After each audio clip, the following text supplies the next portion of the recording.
આજે આપણા સૌના લોકપ્રિય આપણા આદર્શ નેતા એવા ભાઈ શ્રી ચૈતરભાઈ વસાવાના સમર્થનમાં આયોજિત સામાજિક સભામાં ઉપસ્થિત મહારાષ્ટ્ર, રાજસ્થાન, ગુજરાત, અલગ અલગ બધા જિલ્લાઓમાંથી અને રાજ્યોમાંથી પધારેલા આદિવાસી સમાજના સૌ યુવાનો, વડીલો, આગેવાનોને મારા જય જોહાર, જય આદિવાસી.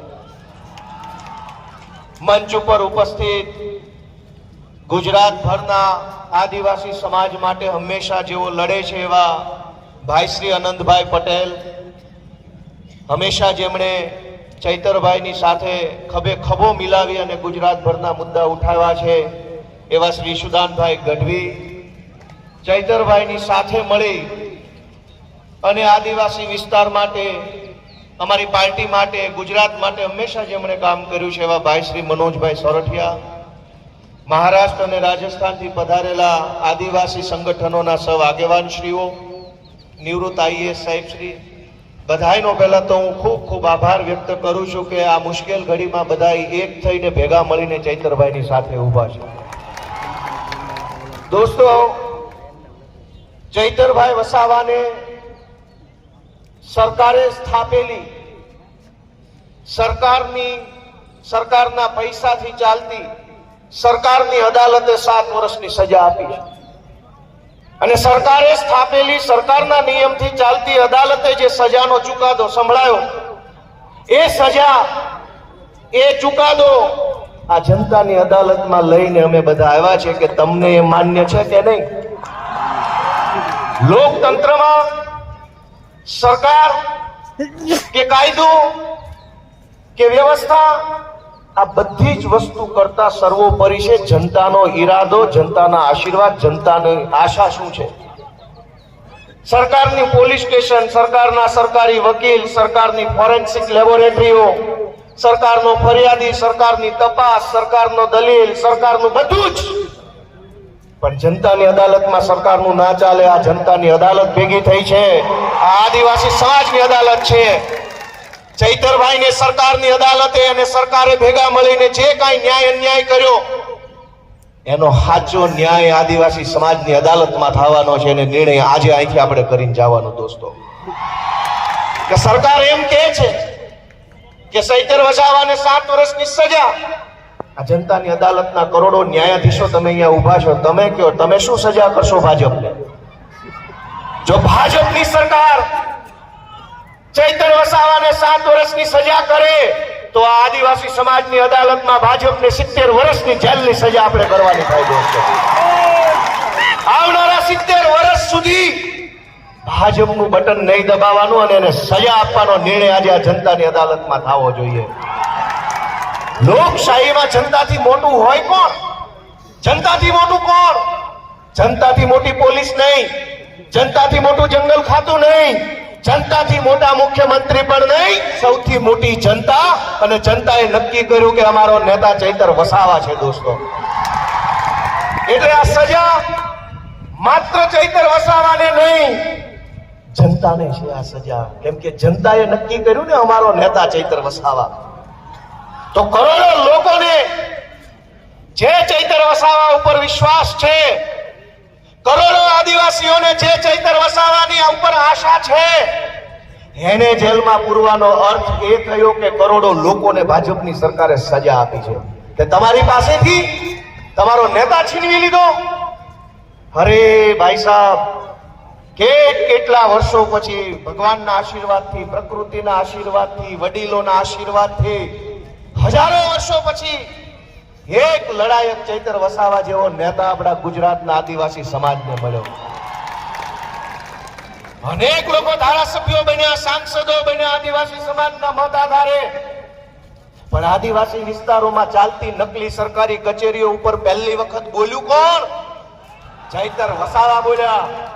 અનેક લોકો આદિવાસી સમાજના મતના આધારે સાંસદો, મંત્રીઓ બન્યા, પણ આદિવાસીઓની જમીન ઉપર વિવિધ કંપનીઓ લાવી આદિવાસીઓને ખદેડવાનું કામ કરતા હતા, એની વિરુદ્ધમાં પહેલો મજબૂત અવાજ ઉઠાવ્યો કોણે? ચૈતર વસાવાએ. આ કેવડિયામાં, તાપીમાં, છોટાઉદેપુરમાં, ડાંગ જિલ્લામાં ચારો તરફ કંપની થર્મલ પ્રોજેક્ટ, ફલાણો પ્રોજેક્ટ, ઢેકણો પ્રોજેક્ટ, આ તમામ પ્રોજેક્ટના નામે આદિવાસીઓને ઘર વગરના, જમીન વગરના, શિક્ષણ વગરના, આરોગ્યની વ્યવસ્થા વગરના કરવાના ષડયંત્રોને રોકવાનું કામ કર્યું કોણે? ચૈતર વસાવાએ કર્યું. અને સરકારના પેટમાં તેલ રેડાયું કે આ ચૈતર વસાવા આદિવાસીઓને કાં આટલો બધો જાગૃત કરે છે? કેમ આદિવાસી યુવાનોને જગાડે છે? કેમ સુતેલો આદિવાસી સમાજને જાગૃત કરવાનું કામ કરે છે? ચૈતર વસાવાનો ગુનો એ નથી કે જંગલ વિભાગના કર્મચારી સાથે બોલાચાલી કરી. ગુનો તો એ છે કે જંગલની જમીન તમારી છે અને તમને અપાવવાની છે એવી જાગૃતિ સમાજમાં લઈને આવ્યા. ચૈતર વસાવાએ જો બીજા ભાજપના આદિવાસી નેતાઓની જેમ રૂપિયા બનાવ્યા હોત તો જેલમાં હોત કે ઘરે હોત?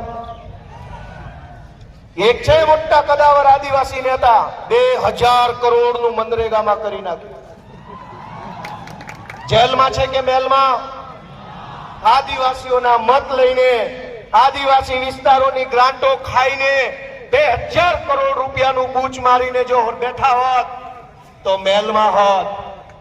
પણ જેણે આદિવાસીઓને પાય બચાવવાનું કામ કર્યું, આદિવાસી બાળકોના શિક્ષણ માટે લડાઈ લડ્યા, વિસ્થાપિતો માટે બોલ્યા, ગરીબ દીકરીઓ માટે બોલ્યા, તમામ પ્રકારની યોજનાના લાભ અપાવવા માટે બોલ્યા, એ ચૈતરભાઈને જેલમાં પૂર્યા છે.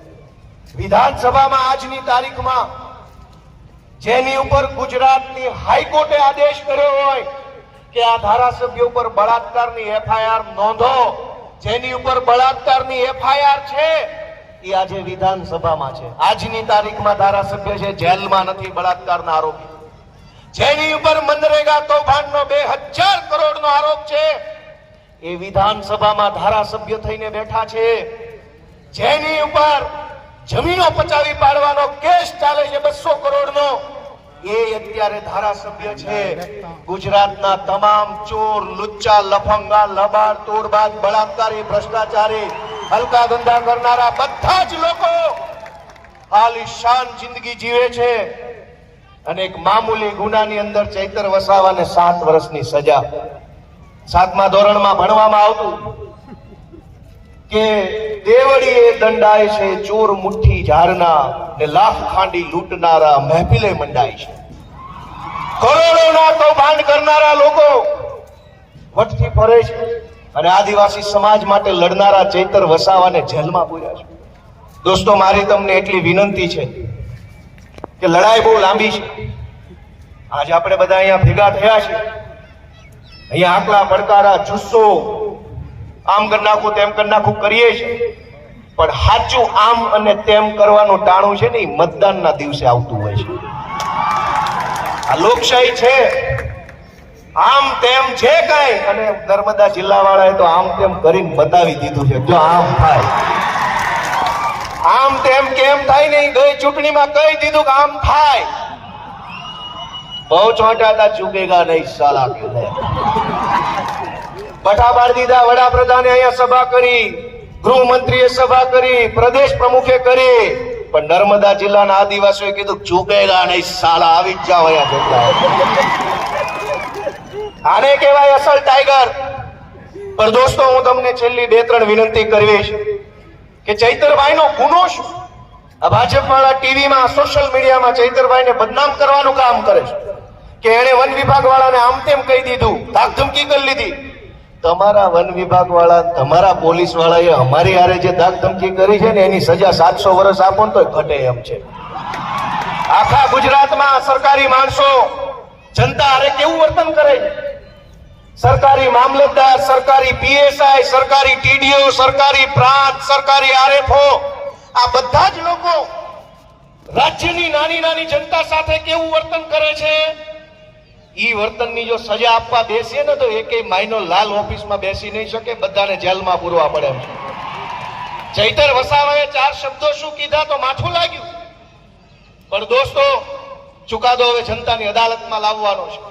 તમારે નિર્ણય કરવાનો છે કે આ એ તો હમણાં આવ્યા, આ તો સદીઓથી હાલતી આવતી વ્યવસ્થા છે ને એને સંભાળીને રાખનારો આદિવાસી સમાજ છે. દોસ્તો, આદિવાસી સમાજ જળ જમીન જંગલની રક્ષા કરે અને આદિવાસી સમાજની રક્ષા ચૈતર વસાવા કરે છે, એ વાત ભાજપ વાળાને ગમતી નથી.